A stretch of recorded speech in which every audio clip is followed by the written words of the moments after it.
Bisa juga pada saat rekrutmen kitanya punya kartu, persyaratan-persyaratannya, dan si kandidatnya juga ada kartunya sendiri. Misalnya kartunya dia pada saat dibilang, yuk ditaruh ini kartu-kartunya, kamu kekuatannya di mana, kekurangannya di mana gitu. Misalnya kekuatan saya pertama dapat mengatur waktu, misalnya senang belajar gitu ya. Terus kekurangannya adalah misalnya tidak percaya diri gitu. Terus juga misalnya malu bertemu dengan orang, itu menjadi kekurangan. Pada saat nanti, yuk kita lihat-lihatan ya kartu, pas lihatan kartu, lah kok ini yang harus percaya diri dan ini malah menjadi kekuatan. Nah, akhirnya kita bilang sama si kandidatnya, menurut kamu kalau kerja di sini ini gimana nih? Menjadi stres atau kamu mau mengembangkan diri? Gitu. Smart FM. Smart Career. Halo Smart Listeners, jumpa lagi bersama dengan saya William dalam podcast Smart Inspiration. Smart Listeners, Anda para recruiter, apakah Anda masih merekrut dengan cara lama atau Anda punya cara yang lebih kreatif sehingga calon pelamar atau juga pelamar ya yang minati perusahaan Anda itu merasa tertantang dengan cara yang kreatif tersebut. Pada kesempatan podcast kali ini kita akan membahasnya terkait dengan Creative Recruitment Strategy bersama dengan Coach Mia. Halo, Mbak Mia. Apa kabar Mas William? Kita sama ya, bajunya matching ya. Gen Z ya kita ya. Gen Z. Oke, seneng banget ketemu lagi gitu ya di podcast Smart Inspiration kali ini, dan kita membahas tasi terkait Gen Z gitu ya. Saya ingin menyapa juga untuk Gen Z, untuk Smart Listener semua yang aduhai agen dunia akhirat. Pastikan karir kita nggak bermanfaat cuma dunia tapi juga akhirat gitu. Setuju. Nah, kita penting banget nih membuat satu strategi baru bagaimana merekrut para Gen Z dan juga mungkin milenial gitu. Mungkin kalau zaman dulu, zamannya kita nih Mas William, kalau interview kayaknya kita ditanya dengan hal-hal yang sudah kita tulis di CV. Benar nggak sih? Biasanya seperti itu sudah ya. Template. Sudah template gitu. Nah, kayaknya kalau Gen Z digituin, ditanya lagi, dia pasti akan bilang gini, kan sudah ada di situ, kenapa nanya lagi gitu. Nah, sekarang ini bisa jadi pada saat kita wawancara justru sebaliknya, Gen Z yang wawancara kita. Gitu. Jangan sampai ya. Gen Z yang yang bertanya para rekruter. Karena pengalaman saya hampir 15 tahun merekrut gitu ya, Mas William, ternyata memang sejak pandemi ke sini gitu, saya memang sudah melakukan banyak cara yang kreatif gitu, cara yang kreatif dan mungkin agak dalam tanda kutip out of the box. Misalnya saya pada saat interview, saya mengundang Mas William sebagai Gen Z gitu, pertama kali duduk, saya langsung bilang, oke, Mas William mau nanya apa tentang saya? Gitu.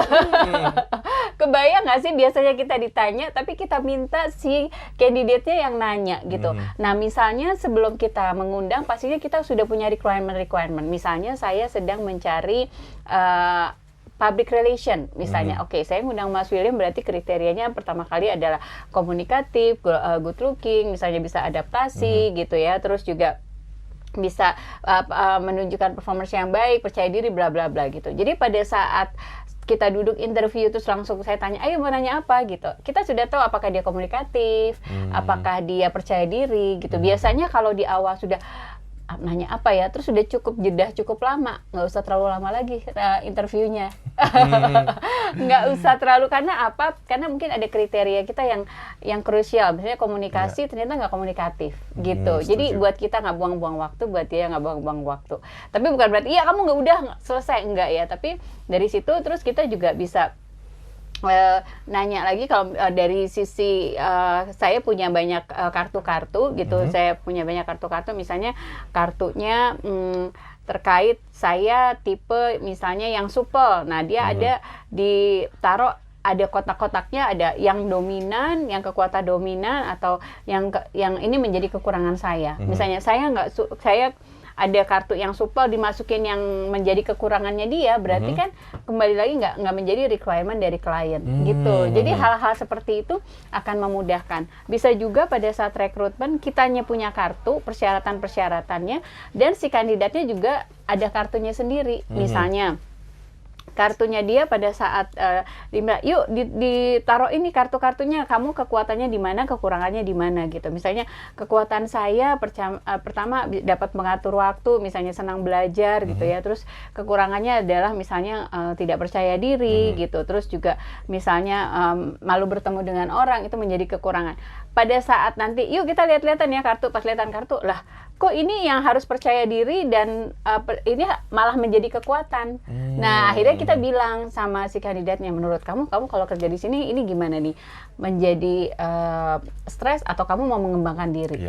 Gitu. Itu lebih mudah sih, tapi memang dibuatnya nggak sekaku ini sih yang ngobrolnya, tapi dibuat lebih fun. Karena pada dasarnya Gen Z itu atau millennials gitu sebenarnya nggak suka tuh diedukasi, sukanya di entertain. Sukanya di Jadi bisa dibilang ya, untuk proses rekrutmen yang menarik para Gen Z ini adalah dengan cara yang kreatif. Betul. Dengan tadi beberapa tips yang sudah keluar ya dari Coach Mia ya. Oke, Mbak Mia, ini apalagi nih? Teknik-teknik apalagi yang perlu dipersiapkan untuk para rekruter? Betul, karena saya sering juga akhirnya berbagi dengan para rekruter, saya suka bikin workshop gitu ya. Workshopnya singkat-singkat aja, cukup 2 jam aku kasih tahu teknik-tekniknya gitu ya. Jadi selanjutnya juga kalau wawancara saya nggak pernah ngundang satu-satu, ngundang langsung 3 orang, langsung 4 orang gitu ya. Misalnya pada saat kita mengundang langsung 4 orang, kita kasih isu. Misalnya, oke, kita bahas ya sekarang mengenai misalnya kenapa sih sering hujan, misalnya gitu. Contoh simpelnya. Padahal yang kita mau adalah di komunikasi itu kita pingin cari karyawan yang punya jiwa pemimpin. Misalnya gitu. Nah, nanti dari situ kita lihat tuh dari 4 orang siapa sih yang talkative duluan, yang memimpin diskusinya, terus yang mengarahkan. Nggak usah banyak basa-basi. Misalnya, oh kamu duluan, itu kita cuma sekedar observer gitu. Tapi pastikan pada group discussion itu juga nggak kaku, nggak kayak orang meeting gitu ya. Jadi ada musiknya, suasananya juga fun. Kalau bisa malah bukan di dalam kantor tapi di outdoor, ada kelihatan tanaman-tanaman gitu. Itu membuat dari sisi Gen Z atau milenial jadi fun, jadi asik gitu ya. Nah di situ juga kita nggak perlu lagi banyak, wah kayaknya ini nggak cocok, ini cocok. Karena pada dasarnya kan kita kerja itu teamwork. Kerja itu kan kita berinteraksi dengan orang lain. Jadi pada saat proses rekrutmennya itu dikondisikan juga begitu gitu. Malah ada di YouTube ya, nanti bisa smart listener cek juga gitu, salah satu perusahaan otomotif terkenal di Jerman. Ngerekrutnya nih itu nggak susah gitu ya, simple banget gitu. Jadi si kandidatnya ini para Gen Z itu masuk ke mobilnya dan diajak ngebut. Diajak ngebut pakai seatbelt, tapi di saat ngebut itu diwawancara. Kebayang nggak sih bagaimana stresnya gitu. Ternyata mereka hanya mau ngelihat bagaimana si kandidat ini bisa mengatasi dirinya pada saat ada tekanan. Jadi kebayang ya, tekanan kita di kerjaan tuh kayak orang ngebut naik F1 gitu ya. Tapi kita harus tetap kerja dan produktif. Tetap produktif gitu. Jadi cuma sesimpel itu, tapi setelah itu yang bagus bertanyanya, menjawabnya itu langsung masuk. Sesimpel itu gitu ya. Jadi nggak pakai psikotes, nggak pakai apa gitu.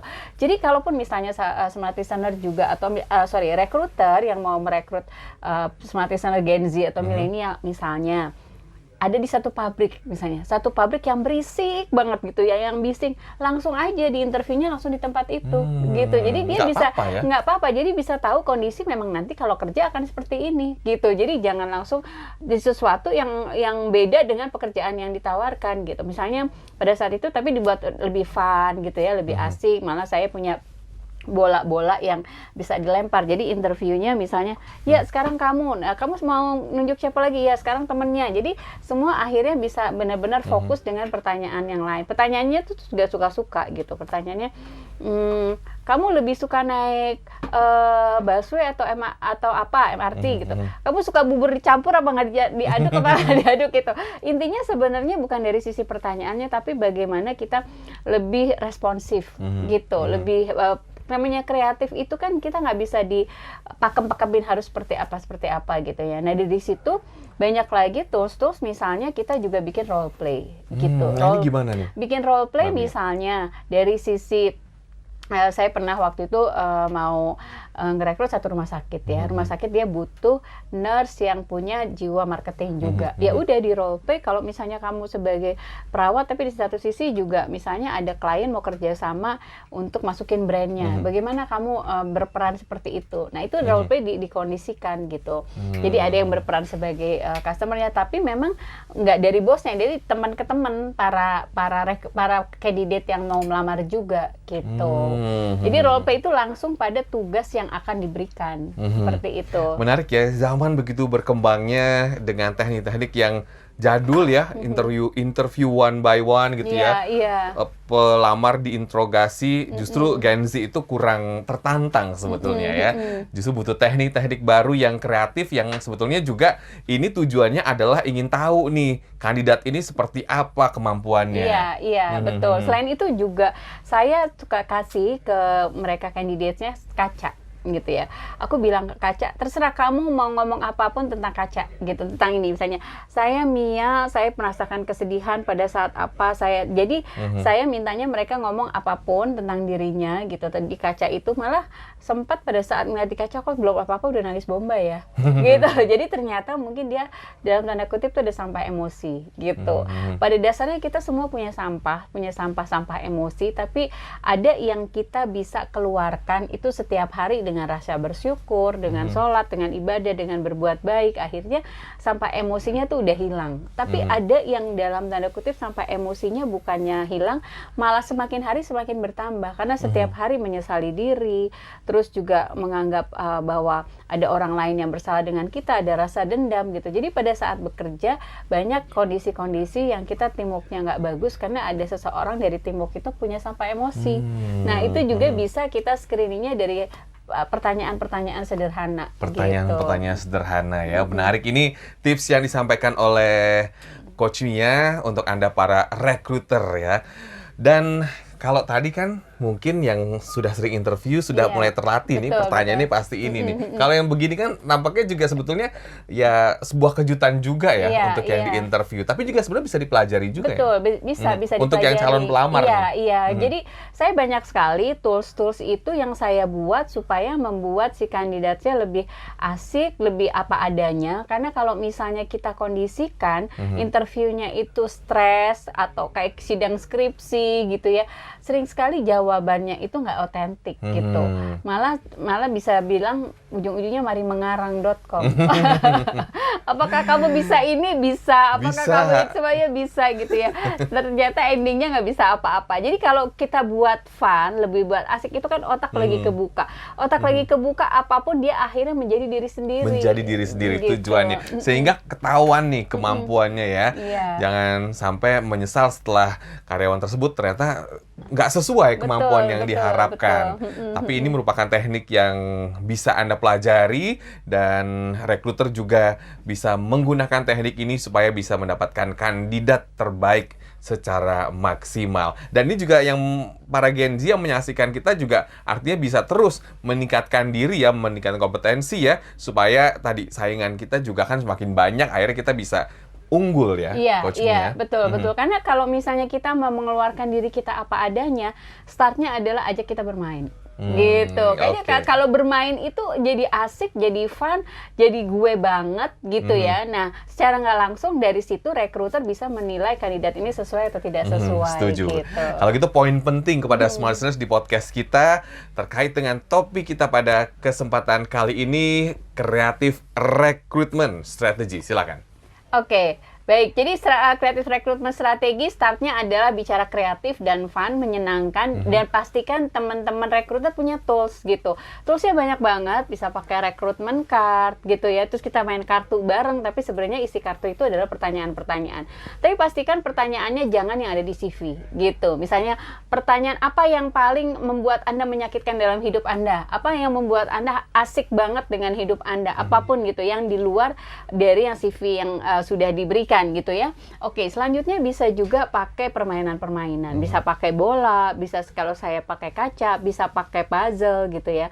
Pakai puzzle nih maksudnya apa? Misalnya puzzle-nya itu ada 5, 3-nya di grup lain, 2-nya di grup ini gitu. Kalau dia punya komunikatif, itu biasanya langsung nanya, ini ada nggak ya di sini? Atau misalnya dia punya teamwork, kenapa nggak kita barengan aja bikin puzzle-nya misalnya gitu. Nah, itu kita bisa analisa gitu ya. Terus juga bisa pakai role play atau bisa pakai group discussion. Kita discussion-nya juga nggak harus duduk, nggak harus kayaknya formal banget kalau duduk gitu ya. Dan bisa juga pada saat wawancara tuh kita pakai musik gitu ya, pakai ice breaking gitu, apapun. Dan bikin aktif si candidate supaya kita juga bisa ngelihat dari sisi proaktifnya dia gitu, karena kekuatan dari sesuatu yang menyenangkan, yang kreatif membuat dari sisi candidate-nya juga fun menjalaninya gitu. Dan kalaupun misalnya nanti bekerja di perusahaan, mudah-mudahan juga dia sesuai ya, the right man at the right place, karena kita juga melakukannya juga dengan the right place juga gitu ya. Pasti dengan the right place, orang-orang yang the right man itu akhirnya datang sendiri sih gitu. Karena kalau udah dari awal udah bete, ya udah kita nggak usah perpanjang lagi interviewnya. Seperti itu. Semoga bermanfaat. Baik, semoga bermanfaat apa yang disampaikan oleh Mbak Mia ya. Semoga apa yang disampaikan oleh Coach Mia bermanfaat ya. Kalau kita itu sekarang juga harus mengupgrade diri. Untuk Anda para recruiter juga tentunya semakin kreatif dalam merekrut sehingga bisa mendapatkan kandidat terbaik. Terus simak podcast kami dalam Smart Inspiration. Terima kasih banyak. Terima kasih, Basilia. Mbak Mia, semoga apa yang disampaikan memberikan banyak inspirasi. Dan Smarters, demikian podcast Smart Inspiration. Saya William Darmawan. Sampai jumpa. Smart FM. Smart Career. Make your future better.